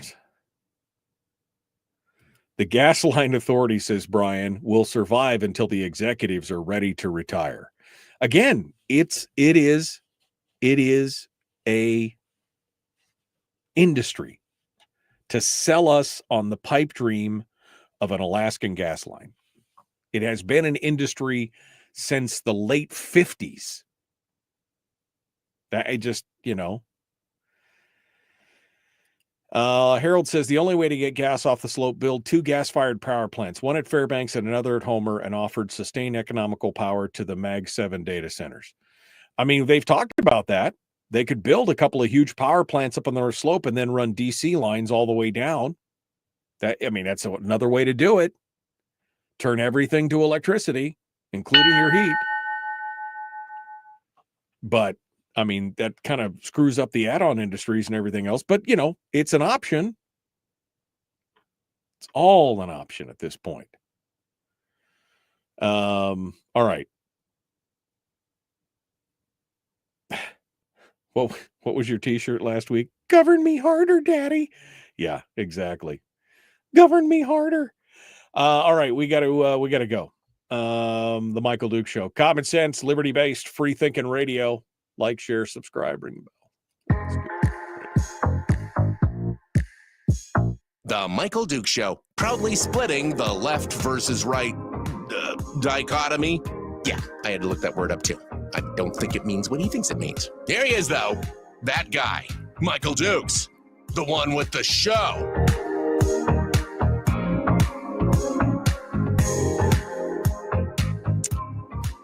Yeah, I mean, there are other ways you could do this. The Jones Act waiver thing is one thing. And Jennifer in the chat room said she spoke to Nick Begich yesterday about the Jones Act specifically, and he said he's working on it, but there are a lot of lobbyists against him in D.C. The Jones Act's been in place since 1932 or something. So nearly 100 years, and it was there specifically built to protect American maritime interests, especially the shipbuilders. That was the whole point, was that they wanted American-built and American-flagged ships to dominate at American ports. And, of course, these days, we don't build... I mean, at the time, I think we were probably, if I remember correctly, we were building like something like a quarter of the ships in the world. And now we're barely building 4% of the ships in the world, and there's not a single American-built, American-flagged LNG tanker in existence. And so that means at least it's 5 years from when we would ever see one. Even if they started today and got the funding to build one, it'd be 5 years before that thing was ready to go. So we definitely need a Jones Act waiver. And it's happened. I mean, there's precedent for Jones Act waivers, Puerto Rico, COVID. I mean, the whole thing, we could see it happening. It would go a long way to doing it. I mean, you'd also have to dredge out a harbor up in the north to be able to and build a facility for liquefaction. and do all that. I mean, it would not be cheap. It would not be free, but it would be cheaper than the $44 billion pipeline. You could also build a couple enormous power plants up there and then string long wire DC all the way down for DC transmission lines. You could do that as well. I mean, the only disadvantage to that was then that everything would then have to be electric, including probably your heat, because you don't have gas to burn. So you'd have to have something. So, I mean, there's pros and cons to all that. But this idea that we're going to have this gas, I mean, it's pie in the sky, folks. And we got to stop falling for it. We got to stop taking the emotional bait of, oh, it's Alaska gas in this way. I would love to have Alaska gas. Love, love, love. But we've also got to be realistic. And if it's not fiscally feasible, then that's it. That's it. But this whole article from Glenn Farn, I'm going to post, I'll copy a link on this opinion piece from Glenn Farn in the chat room so folks can go take a look at it, because wow, this is a self-congratulatory pat on the back from the CEO, founder of Glenn Farn to everybody else about how it's competitive and it's well positioned and we're here to help. It's a sales pitch, folks. It's a sales pitch. That's what it's all about. So we need to kill this government inside the government, this whole AGDC and this ADIA thing. That just needs to be nipped in the bud. The legislature, let's do our jobs, folks. Let's do our jobs while we're down there. What else we got here? Couple articles out. We might get a chance this week to talk to either Sarah Vance or Kevin McCabe. McCabe's got an article out in Must Read talking about, came out on Saturday, talking about defined benefits and defined contributions. And it's really a good breakdown of the differences between the two, the risks, the rewards, what does it leave us on the hook for? It's a really well-written piece, in my opinion, that describes it for both sides. So if you haven't gone over and seen it, it's over at Must Read Alaska. What's the fuss about defined benefits and defined contributions? Here's what you need to know from Kevin McCabe. Good piece. And we'll see, maybe we can get him on this week or next week to discuss it. Sarah Vance also has got another piece that came out the day before in Must Read, Education Spending and the Future of Alaska Families.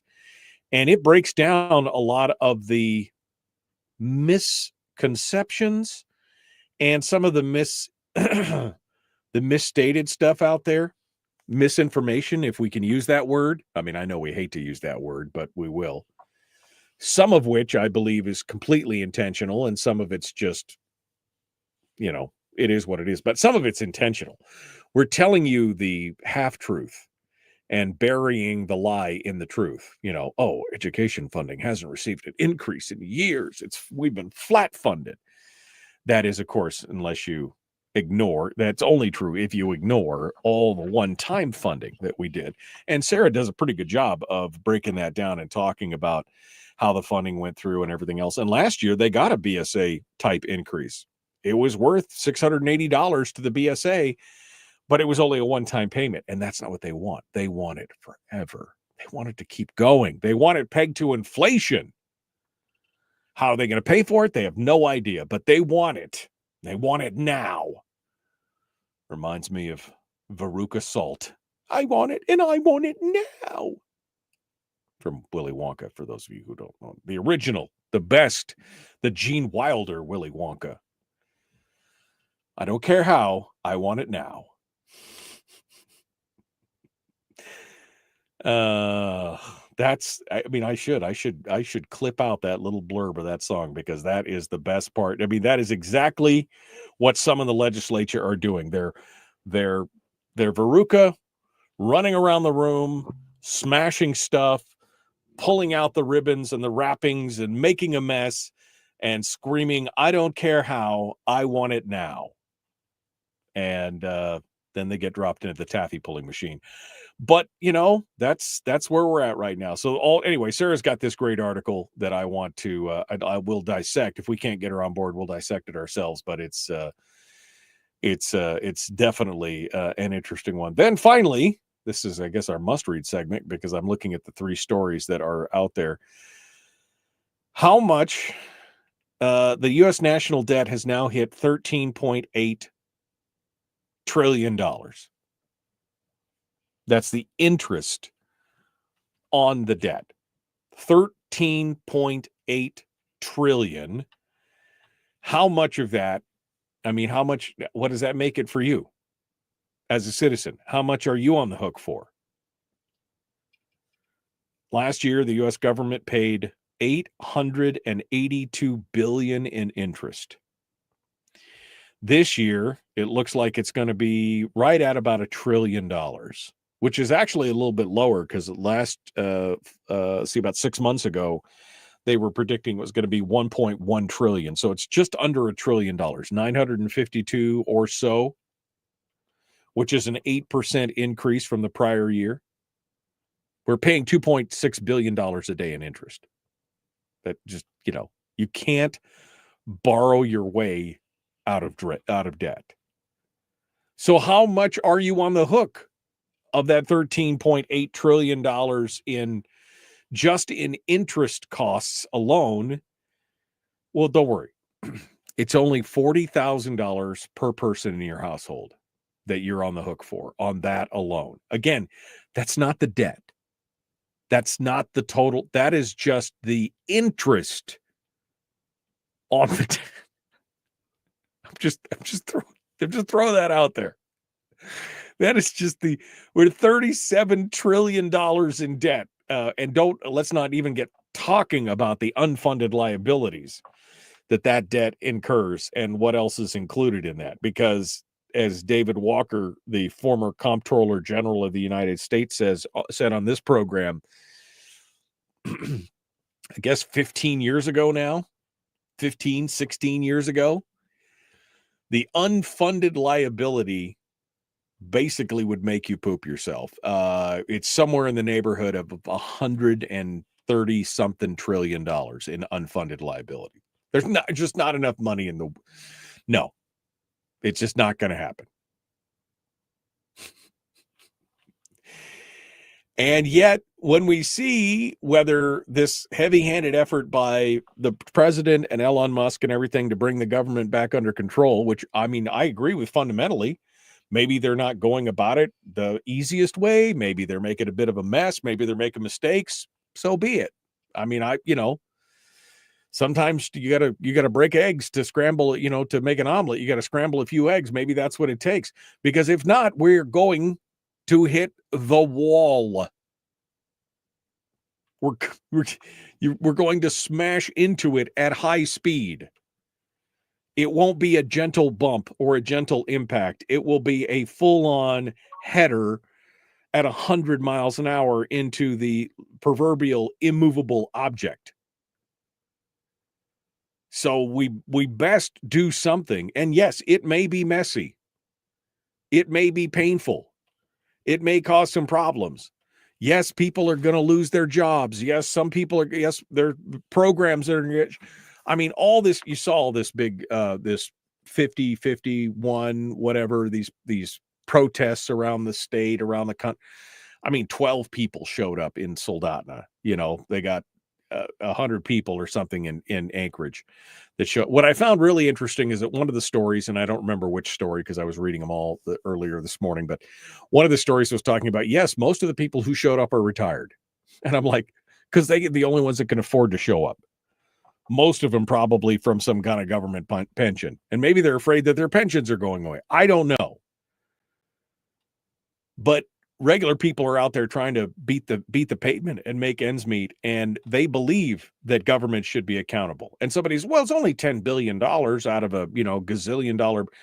I don't care. 10 billion here, 10 billion there. Pretty soon you're talking about real money.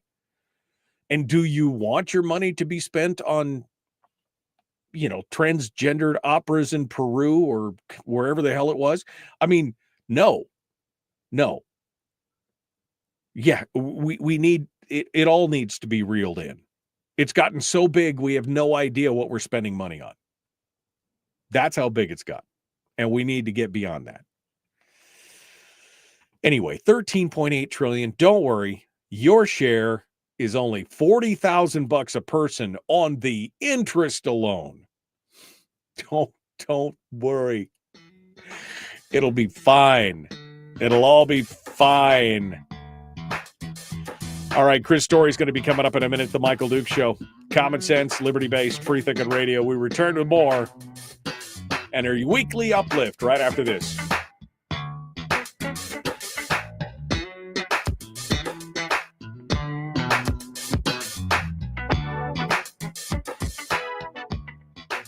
We're broadcasting live through a series of tubes. Allowing all of these entities to provide streaming stuff going on the internet. Well, it's kind of hard to explain. Sorry. Streaming live every weekday morning on Facebook Live and MichaelDukesShow.com. All right. Anthony says, hear me out. We could spend billions and billions on all this gas and its infrastructure, or we could spend a couple of million and pop out a few molten salt reactors across the state and not worry about energy for the next 50 to 60 years. I mean, I feel like you just dropped the microphone there. You might want to pick that back up. Yeah. I mean, it's a couple things. Going through here. I want my NTV. Who gets the interest on that money? Well, everybody who's bought treasury bonds and everything else. That's who gets it. A lot of outside foreign governments as well. Yeah.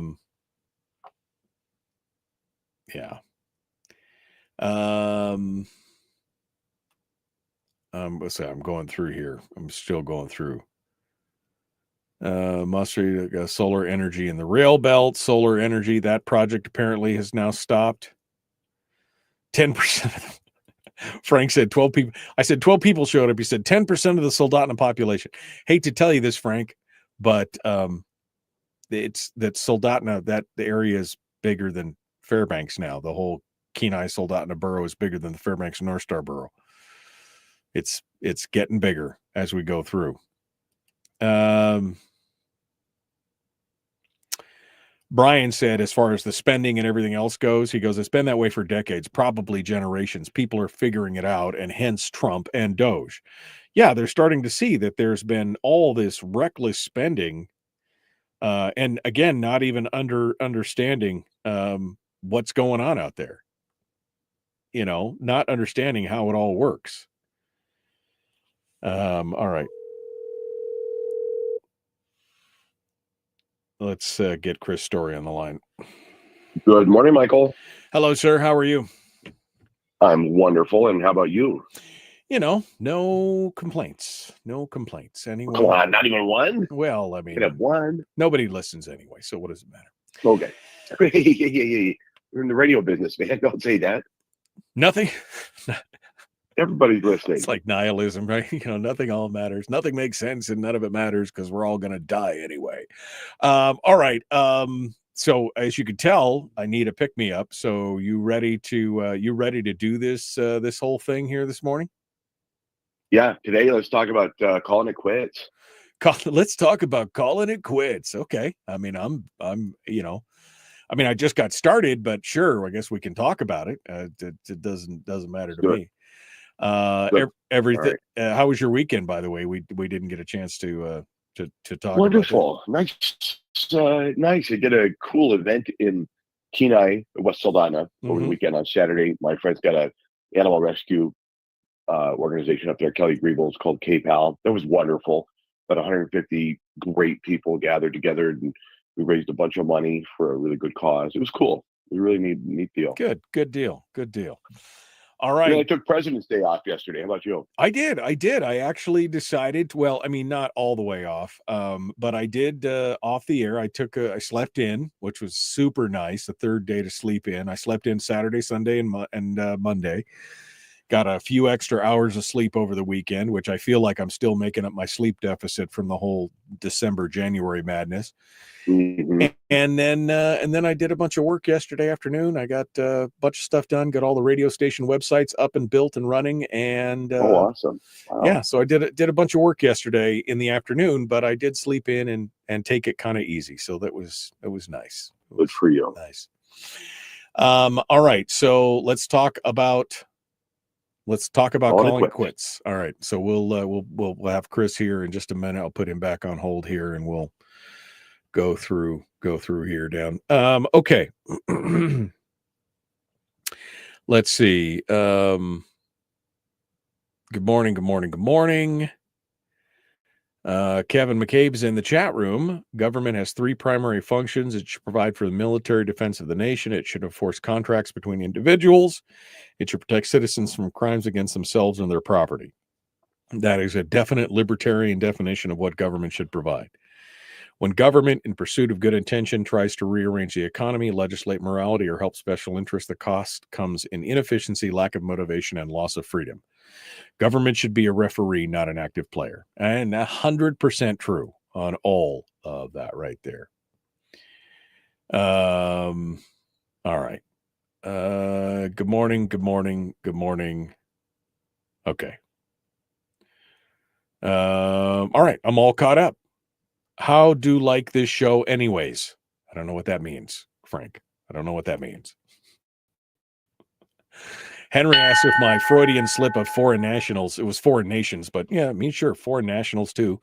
I'm sure there's a bunch of foreign nationals that own U.S. Treasury debt. And I'm sure they'll also get paid some of that national debt, $13 trillion in debt service costs alone. 13 trillion in debt service. Maybe we should have been loaning money to the government, Chris. Maybe that would have fixed it.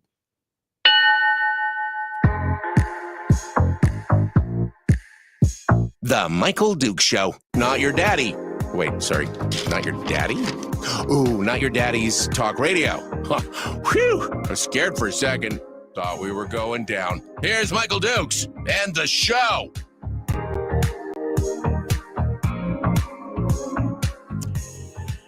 Okay, welcome back to the program. Final segment for today's show, this beautiful Tuesday edition. My first day of the week.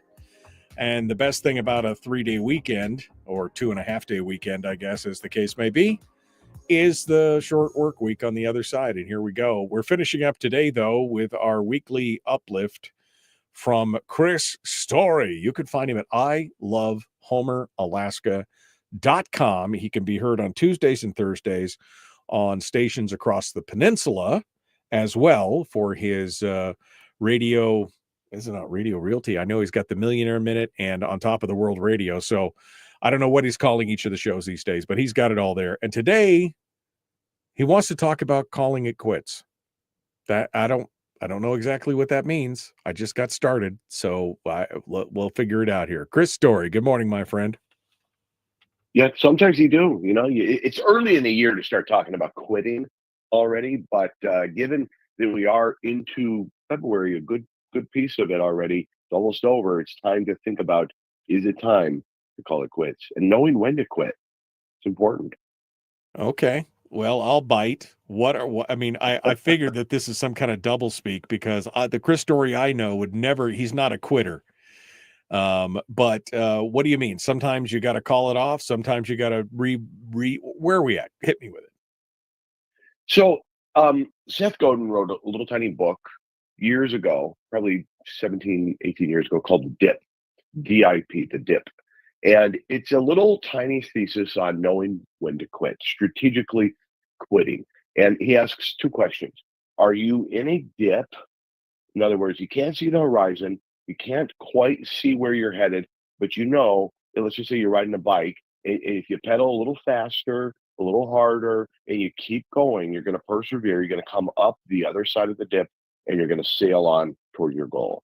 And that's worth persisting through. So when you're in a dip, sometimes you lose sight of where you're headed. You lose sight of what you want, what you intended to aim towards. You lose sight of it. And you could give up too soon and give up, quit, as Napoleon Hill said, 3 feet from goal. Don't do that.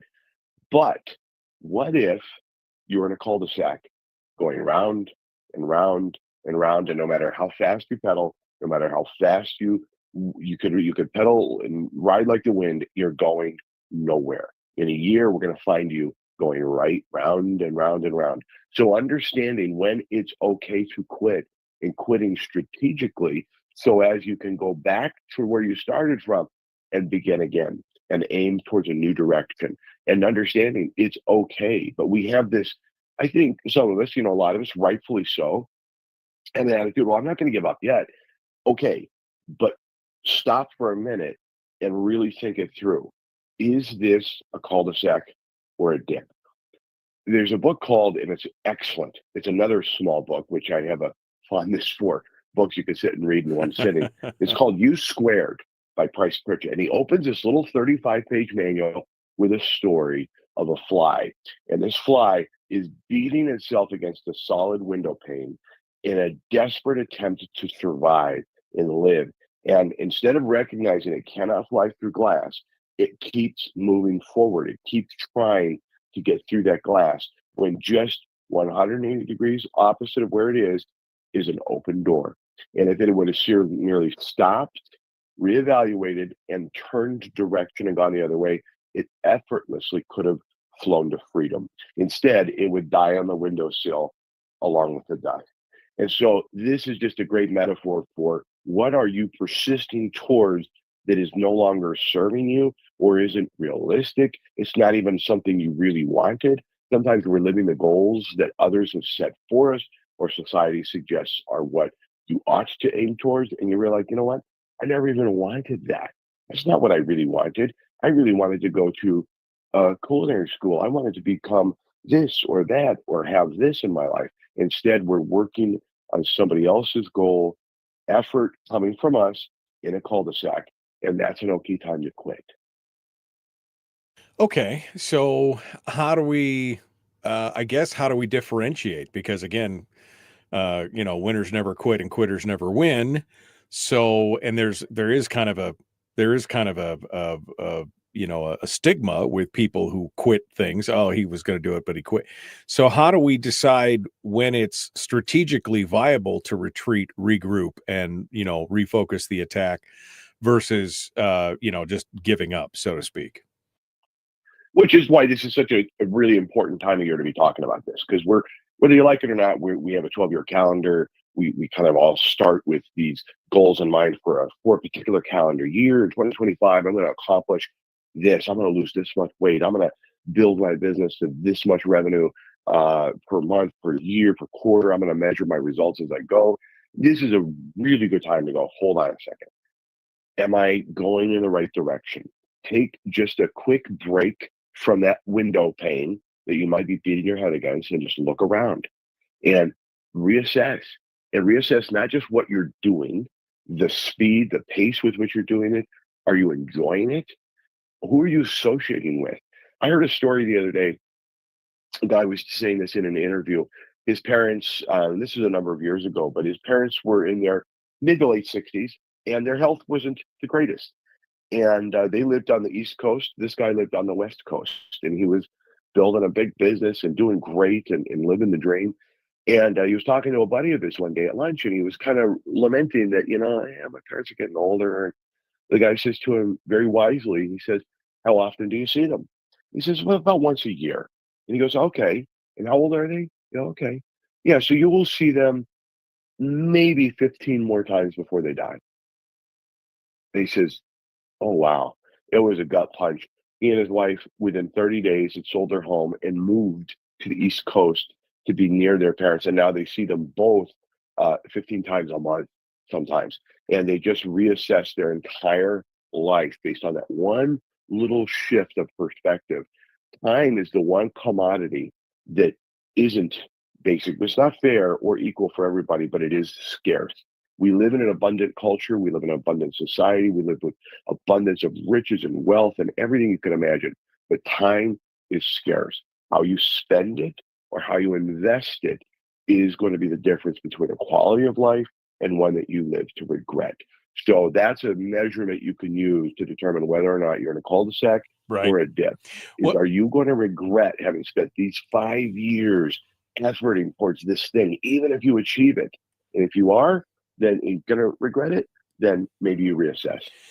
I love that perspective shift. You know, like you said, I mean, sometimes it's the out-of-town guy with a briefcase who walks up and goes, have you ever thought about it this way? And you're like, wow. I mean, it just kind of puts it in perspective. I remember when I was trying to decide if I should move from the interior down to the Anchorage, Matsu area. I was struggling with it a little bit because, you know, I was in my comfort zone. I'd done my thing. And my friend said to me, he said, okay. He said, put it like this. If you had $1 million that just dropped in your lap today, would you move or would you not? And I was like, well, I would move. And for me, it was just I mean, it was a fictitious $1 million, but it was just the idea that somehow I was letting certain things hold me back. And again, the idea that I'll only see my parents 15 more times, or I could see them 15 more times a month, just by changing a perspective or changing, you know, how much winning do you need to do before you start? And I think I love that, because sometimes we need that outside nudge to get us to see it from a whole different perspective. Yeah. And that's what I love about Seth Godin's book. And I usually will read it in January or February, just so as to put that edge back on the saw, you know, to sharpen the saw, or, you know, sharpen your axe if you're cutting a tree down. The best thing you could do is spend a goodly amount of time making sure you're working with sharp instruments here. And I'm not the sharpest tool in the drawer, Michael. You may know that. I mean, I know you call me a tool, which I still haven't quite figured out if that's a cool thing or not. It's a bad thing, yeah. Yeah, I'm not quite sure about that. The other thing I was going to say about you moving from the interior, I thought that indictment up there was part of the catalyst. Yeah, it was actually it was court ordered, but you know, it is. It was, I like to think it was my idea. I think when the Greater Fairbanks Borough put a restraining order against you, I thought that was a pretty good. Exactly. Well, I mean, but you know, let's face it. This is also why it's important to have, you know, a mastermind group, a work group, a mentor, somebody who can look at what you're going through or what you're doing and look at it from an outside perspective, and maybe offer some sometimes unsolicited advice, but to give you that different perspective. Yes, absolutely. And, you know, I think one thing too is that fear can be a compass for moving towards something. And if you never feel afraid, if you're not doing anything in your life that gives you a little bit of trepidation, if you never feel that twinge of nervousness towards something you're aiming, you might not be going in the direction that truly will feed your soul later in life. And I think it's important that we don't get caught in this comfort zone of life where we're never pushing, we're just repeating the same year again and again. Do you live 25 unique years, or do you live the same year over and over again for 25 years? I think it was, I forget, it was Les Brown or somebody said about the guy who died at 25 but didn't bury him until he was 80. Right, exactly. Are you living the same year over and over for the next 50 years, or are you always doing something new? And you helped me with that. Like when I was making the transition down here, you and I had a couple conversations where I was like, "Oof, man, I'm a little afraid." And you made that same point, that if we're not, you know, if we don't have a little bit of fear, it means that we're moving in the right direction. We're out of our comfort zone, and that's important. All right. You heard it here first. Chris Story helped Michael Duke's transition. I know, exactly. I feel great. 60 seconds here, Mr. Story, to sum up here. I'm excited for the rest of the year, and I've got some big goals, but I never, ever stop taking this moment for granted. In other words, wait a minute, that's the wrong way to say it. I do try to live in the present. I have these big goals, and I have to pull myself back constantly and restrain myself and say, hold on a second. Are you living in the present? Are you enjoying this moment? Because I promise you, if you're waiting for something big to happen and then be happy, it's not going to, you're going to get to there and you're going to be just as unhappy as you might be in the moment. So that's right. Live in the present. This is the good life. Journey before destination. You got to enjoy the journey before you get to that destination, or you'll be dissatisfied when you get there. Chris Story, ILoveHomerAlaska.com is where you can find everything. He'll be on the air today at 1 p.m. on KGTL and KPEN down here on the peninsula, and you can listen to it on the podcast later. Chris, thanks so much for coming on board. Folks, we're out of time. Be kind, love one another, live well. That was quick. I just did it. Any final thoughts, Chris, before you hang up on me? No, that was great, Michael. Thanks. Sorry, I took all the oxygen out of the room there. I didn't give you time to but you did that so flawlessly. You're such an effortless broadcaster. That's right. Just an expert professional. Nobody really knows how difficult it is, but I mean, it's like watching you. The only thing you're missing is a tutu, but it's like watching ballet when you are at the microphone. Ooh, wait! Have you been looking in my window window again? You are wearing a tutu. You've been looking in my window again. All right. Thanks, Chris. I appreciate it, my friend. It's good to hear from you. Thank you for coming on board, as always. And we should talk about we should get an update on your fare tax maybe next week, you think? Yeah, sounds good. Yeah. Yep. Sounds good. Let's do an early segment Tuesday next week before we get into the uplift. Cool. Okay. You can beat the hell out of us and then uplift us on the other side. All right. They're both uplifting. Exactly. So we'll do that next week. Okay. So next Tuesday, Chris Story. All right, folks, we're out of time for today. Just realized I forgot to push record on the podcast this morning. So I'm going to have to go record it back off the broadcast. All right, so broadcast will be going up later this morning. Thanks for coming on board. We will see you guys tomorrow. Oh, Mike Shower joins us tomorrow. And Ashley Moore. It's a busy day. We'll see you then. Have a great day.